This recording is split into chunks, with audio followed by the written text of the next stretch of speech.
தௌபா செய்ய போறது யாரெல்லாம் இதுக்கு போறோம்னா இந்த மாதிரியான எந்த ஒழுக்கம் இல்லாத வேலைகளை ஈடுபட மாட்டேன், சினிமா பார்க்க மாட்டேன். கடைசியா பார்த்து இந்த ஒரே சினிமா, அந்த சினிமா ஞாபகம் வந்துடும். இது கடைசியா பார்த்தது அது எப்படி இருந்துச்சு, அது மிக மோசமாக இருந்தது, அப்படி இப்படின்னு போய் அப்படியே அந்த படத்துக்குள்ள போயிடுறது. போய் தௌபா செய்ய போனவர் சினிமா ஹோல்ல இப்ப காரணம் என்னடா, சைத்தான் கீழே இருந்து எடுத்து ரெண்டாவதுல போட்டு மூணாவதுல போட்டு அட இன்பத்தை கொடுத்து முடிவெடுக்க வச்சு அடுத்த தௌபா விளங்கிட்டா லெவலுக்கு சைத்தான் கொண்டு போவான். இது சைத்தானுடைய மிக முக்கியமான நன்மைகள்லயா இருந்தாலும் சரி தீமைகள்லயா இருந்தாலும் யுவஸ்விசு ஃபீ சுதூரின் நாஸ். சைத்தான் இந்த வஸ்வாசத்தை அப்ப என்ன செய்யணும், தௌபா செய்யற டைம்ல தஃபாசில்களை யோசிக்கப்பட, விரிவா போப்பட.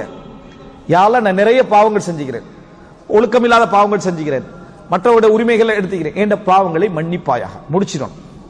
எண்ணங்களுக்கு எப்பயும் விரிவா போறது உங்களுக்கு கவலையும் கொண்டு வரும், சந்தோஷத்தையும் கொண்டு வரும், எல்லாம் கொண்டு வரும். அது தேவையில்லாத ஒரு அம்சம். இந்த அடிப்படையில முதலாவது அந்த நல்ல எண்ணத்துக்கான தூண்டுதல், இரண்டாவது நல்ல எண்ணத்துக்கான அந்த விருப்பம், மூன்றாவது அல்லாஹ்வுக்காக நம்ம செய்தல் அப்படின்றது. அல்லாஹ்வுக்காக செய்யற இடத்துக்கு நம்ம வருவோம்.